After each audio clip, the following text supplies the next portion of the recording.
자, 온 국민이 어떤 입장에서건 가슴을 졸이던 대통령 탄핵 여부가 결정이 됐습니다. 이 일로 우리 국민들이 다시 두 발 뻗고 자게 될 건 아닙니다만은 한 곱이 넘긴 건 분명합니다. 정치적 불확실성의 절반 정도가 해소됐다고 봐야 되겠죠. 탄핵이란 단계를 넘어서서 이제 조기 대선 일정 그리고 새 정부 출범까지 이어지는 불확실성은 여전합니다.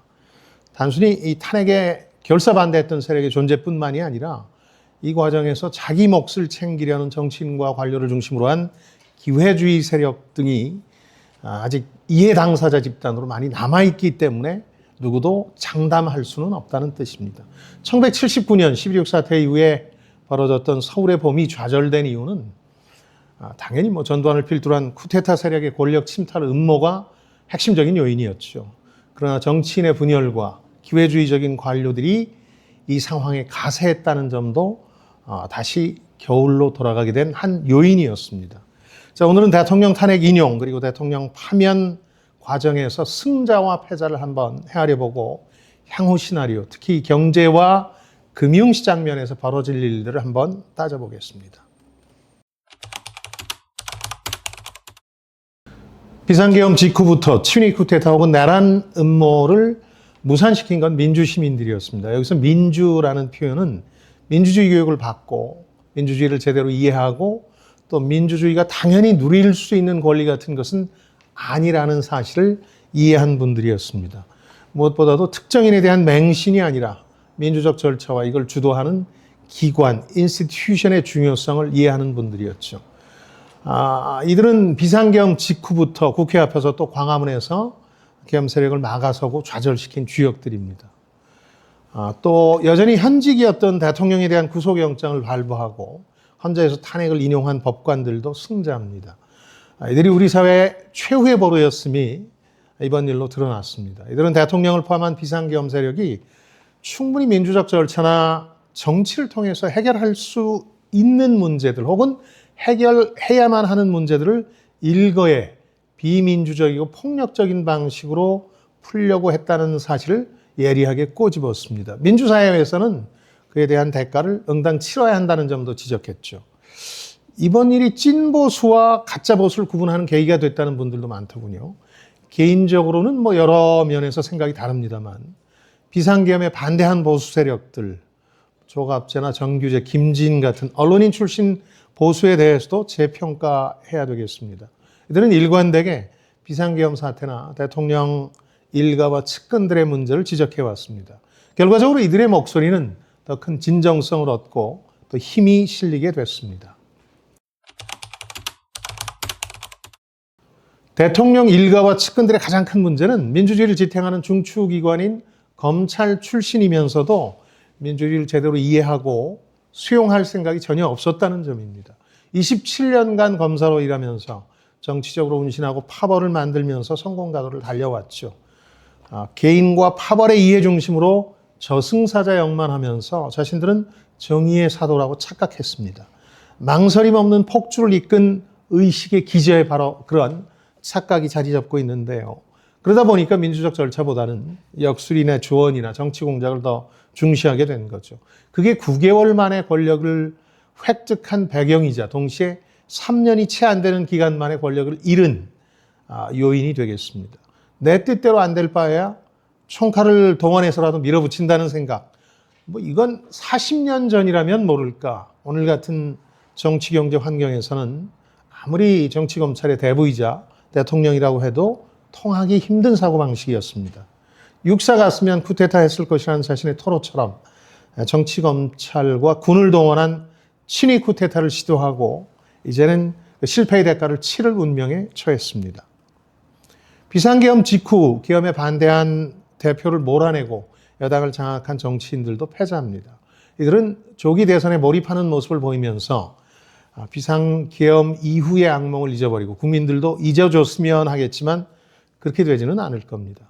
비상계엄에 대한 찬반 입장 여부가 앞으로 여당 정치인들의 정치적 생존의 기준이 될 겁니다.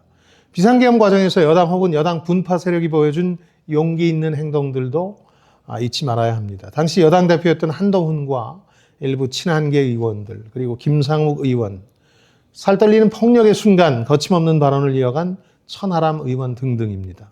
이들이 비상계엄을 좌초시키고 민주주의가 살아있음을 보여준 중요한 역할을 했다는 점도 기억해야 되겠습니다. 단순히 대통령 일가에 대한 감정적 연민을 느끼고 탄핵 반대에 나섰던 분들은 확실한 패자겠죠. 다만 이 비상계엄 전부터 제가 극단주의 세력이라고 불렀던 우파 세력들, 더 정확히 말하자면 저는 상업적 보수 세력이라고 부르고 싶은데 이 세력의 승패 여부는 지금 단계에서 구분하기 상당히 어렵습니다. 이들 내에서도 탄핵 인용 승복 여부를 두고 갈라서겠습니다만은 공통적으로 더 많은 명성과 돈을 얻게 될 가능성은 큽니다. 의원직 같은 정치인 자리를 꿰찰 가능성도 있죠. 향후에 여권 대선 후보들이 이들과 연을 못 끊고 이들을 활용하려 하다가는 이 상업 보수 세력의 판만 더 키워줄 가능성이 상당히 높습니다. 대통령 일가와 측근 여당이 이미 이들에게 힘을 실어준 상황이어서 앞으로가 더 우려되는 상황이라고 하겠습니다. 또 비상계엄과 탄핵 과정에서 최상위 계층 관료들이 보여준 기회주의적 행태는 놀라울 정도입니다. 헌법재판관 임명에서는 헌재의 요구나 판단을 깡그리 무시하면서 헌재 결정에 승복하라는 놀라운 이율배반을 보여줬죠. 동시에 자신은 비상계엄에 반대했다면서도 자신이 그간 누려온 권력은 쉽사리 포기하지 않았고, 동시에 자신은 정치권의 합의를 종용하는 훈계를 일삼곤 했습니다. 이건 어떻게 봐야 될까요? 심지어 이해 충돌 여지가 다분한 투자 의혹까지 생겨나고 있습니다. 우리 관료는 정치권이 흔들리고 또 여론이 극단적으로 분열될 때 극적으로 자신들의 이해를 추구해온 역사가 있습니다. 무엇보다도 우리 국민과 나라가 패배하지 말고 승자가 돼야 될 텐데, 그러자면 민주적 절차에 따라 순조롭게 대선을 치르고 새 정부가 출범해야 희망을 가질 수 있습니다. 한 가지 더 바란다면 새롭게 출범하는 새 정부가 이번 사태로 빚어진 갈등을 수습하고 통합에 노력해야 되는데, 이건 글쎄요, 그렇게 쉽지 않은 과제가 될 겁니다.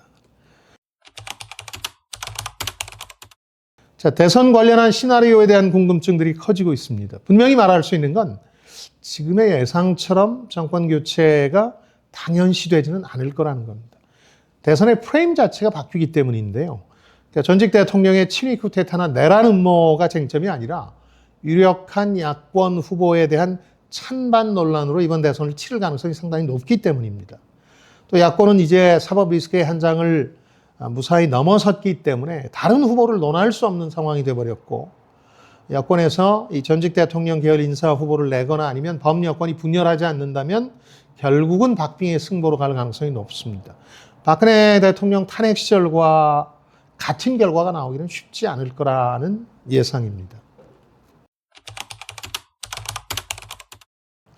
자, 올해 경제적으로 가장 중요한 세 가지 변수를 이렇게 진작부터 요약해드렸습니다. 우리의 정치적 불확실성, 그리고 트럼프의 관세로 시작되는 트럼프 리스크, 그리고 AI 등 첨단 기술의 변곡점, 이 세 가지인데 앞에 두 가지는 분명한 악재죠. 트럼프 리스크는 지금 거의 가시화됐고 정치적 불확실성의 절반은 해소된 셈입니다. 이제 남은 건 새로 들어설 새 정부의 경제 정책 방향과 위기 관리 능력입니다. 금융시장에서는 예고해드린 대로 희망의 싹이 어느 정도 틀 수 있겠습니다만 이게 실제 경제적 성과로 이어지기는 어렵습니다.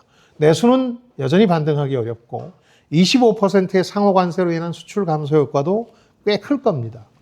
다만 이 트럼프의 기질상 여전히 한미 간의 협상의 여지는 남아있고 환율 상승으로 인해서 한 10% 이상의 메이드 인 코리아 가격 인하 효과가 발생하고 있습니다. 그래서 비관적 예상보다는 수출이 낮기는 하겠지만 극적인 반전을 이루기는 쉽지 않겠다, 이렇게 예상할 수 있습니다. 관세로 인한 올해 우리 성장률을 1%대 이하로 전망하는 기관들이 지금 꽤 생겨나고 있습니다만 저는 개인적으로 환율 효과도 있고 또 수출 경쟁국에 대한 우리의 반사 이익 이런 것들 때문에 1%대 초중반의 성장률 전망치를 고수한다는 입장입니다. 그 정도라고 예상하고 있습니다. 자, 고맙습니다. 지금까지 김방희였습니다. 저는 여러분들의 성공을 응원합니다. 고맙습니다.